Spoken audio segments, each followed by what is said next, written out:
If you stood at the overlook above Walden Gap at sunset, you'd think nobody there had any real problems. Pine on the ridges, a river that caught the light, 2 bait shops, 1 diner, and houses tucked back under maples with peeling porch paint. Pretty place? Useless place if you needed money. Most people outside our county had never heard of Walden Gap. People from home got used to working around that. If somebody in the city asked where we lived, we'd say, out past Miller Lake or north of Riverton, because saying the town's actual name usually got you a blank stare and a pause that made you want to move on. I wasn't job hunting because I had some big plan. My dad died the previous fall when his tractor slid near a drainage ditch and rolled. My mother had been gone for years by then. I had the house, the bills, Dad's old tools still hanging on the pegboard, and exactly 1 month before the mortgage company stopped sending polite envelopes and started sending the other kind. The city was 40 minutes away if the logging trucks weren't out. I didn't want a job downtown. People in Walden Gap told city stories the way other families pass around recipes. Somebody's cousin got jumped in a parking garage. Somebody's aunt disappeared after getting off the bus on the south side. I don't know how much of it was true. I just know those stories sat in my head every time I pictured office buildings and bus stations. So when I found a job listing for a supermarket on the edge of Riverton, I took it. The pay was way better than the diner in town or the little hardware store by the river. The place called itself Harvest Mart. The ad looked normal. Green logo, clean website, a phone number with a local area code. Even then, there were little things that didn't line up. The week before my interview, I drove out there in Dad's old truck and stopped for gas at a Sinclair station a block over. I asked the clerk if Harvest Mart was hard to find. He frowned at me and said he'd never heard of it. Same thing at the laundromat farther down the service road. I figured those people just kept to themselves. The store itself looked respectable enough when I finally found it. Fresh striping in the parking lot. Shopping carts nested in a metal corral, windows so clean you could see the produce misters kick on in the front display. Inside, it smelled like floor wax, oranges, and the fake butter scent from the popcorn machine by the register. The manager hired me that same day. His name was Martin Gable. He wore a white shirt with the sleeves buttoned at the wrist even though the office AC was out and there was a box fan rattling by his desk. He glanced at my address on the form and stopped just long enough for me to notice. "Walden Gap?" he said. "Yeah." He looked back down and kept writing. Then he laid out the rules. Show up 5 minutes before 6. Do the opening work in order. Don't improvise. Don't ask questions about store procedures. That last part caught me for a second. He said it the same way somebody would tell you not to lean on wet paint. Flat. Routine. Already tired of repeating it. My first day was easy. Barely any customers. I stocked canned soup, wiped down the freezer doors, and learned where they kept the cigarettes and lottery slips. The second day was the opposite. Rush from 6:30 through almost noon. Construction guys grabbing energy drinks and breakfast sandwiches, moms with cranky kids, older men buying coffee and scratch-offs. There were 2 other part-timers besides me. Cole opened most mornings. Sierra worked later shifts. Both were decent. Both were quiet in a way that went past shyness. If I asked where they were from or how long they'd been there, I got one-word answers and a quick excuse to go do something else. After a week, I had the routine down. The store opened at 6 on the dot. I started by cleaning everything. Not just the aisles and register area, everything. Entry glass, carts, restroom sink, the black floor mats, the strip of sidewalk out front, the cigarette bin near the curb, even the cinder block wall by the loading area where delivery trucks backed in. 30 minutes. That was the limit. After that, I checked expiration dates on every shelf section assigned to me and dumped anything expired into the back room. Then I swapped out every package of meat in the coolers for the morning delivery. Every package. Every day. It didn't matter if the ground beef had been put out the day before. Didn't matter if the chicken was still sealed hard from the cold. Out it went, new meat in. The old stock disappeared into the back room with everything else. That part bothered me. So did the late policy. If you clocked in even 1 second late, Martin docked your pay and wrote your name in a little black notebook he kept in the office drawer. I saw him do it to Sierra when the register clock rolled to 6 o'clock before she hit the button. She didn't argue. She just pressed her lips together and went to mop the produce section. I started showing up 15 minutes early. There was another thing. I'd scrubbed the place top to bottom, and the next morning it looked as if I'd skipped half of it. The same greasy thumb mark on the freezer handle. The same brown drip on the outside cinder block by the loading dock. Once I wiped down a section of wall behind the meat coolers until the rag came back clean, and the next morning there were streaks there again, dark and tacky, shoulder height. I kept telling myself city stores probably had 1,000 little procedures I didn't understand yet. On my 9th day, the county bus dropped me on the service road at 5:42. Dad's truck had finally given up 3 days earlier, and the bus schedule was ugly enough that I had to sit on the bench outside a closed tire shop with a gas station coffee and wait for somebody to unlock the store. Cole was the one with the keys that morning. He pulled in late in his faded silver Corolla, tires cracking over the potholes, and the time on my phone already said 6:04. He jogged to the shutter, breathing through his mouth, and had it opened by 6:05. I remember thinking maybe Martin had done it on purpose. Some little test.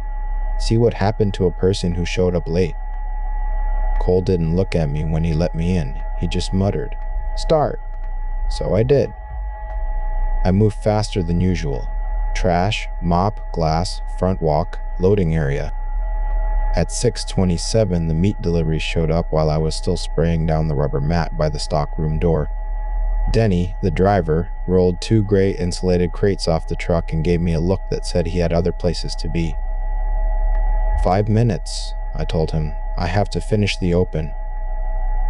His jaw tightened. He checked his watch, then leaned on the hand truck and waited. When I finally went to take the meat from him, the smell hit me before I got both hands on the first crate. It wasn't a faint smell. It was a full body smell. Sweet rot, hot pennies, old drain water. The plastic film on several of the trays had puffed up tight. One corner of a box was wet, and a pink-brown line had dried down the side. This wasn't meat that had warmed up for an hour in transit. This had been gone for a while. I set the crate back down and stared at it. Then he stared at me. "You putting this out?" I asked. He didn't answer. My mouth had gone dry. All I could think was how many people bought dinner here, how many kids ate burgers from these coolers, how many times I'd stood there swapping out meat I thought was fresh. I took my phone out right there in the stockroom and pulled up the county health office number. I'd seen a post once about reporting restaurants for bad food handling. Same department, same kind of complaint. A man answered after 3 rings, already sounding irritated. I told him I needed to report a grocery store for unsafe meat. He asked for the address. I gave it to him. He said, "That address doesn't exist." I repeated it. He cut me off. "Ma'am, I'm looking at the road right now. There is no business listed there. Don't waste my time." I said the address a 3rd time, slower, and he hung up on me. I was still staring at the screen when I heard the front shutters come down. Not the front door, the metal security shutters inside, the ones that rolled over the windows and main entrance at closing. I'd only heard them once before. The sound was huge. Chain rattle, metal slamming into track, then the last hard thud at the floor.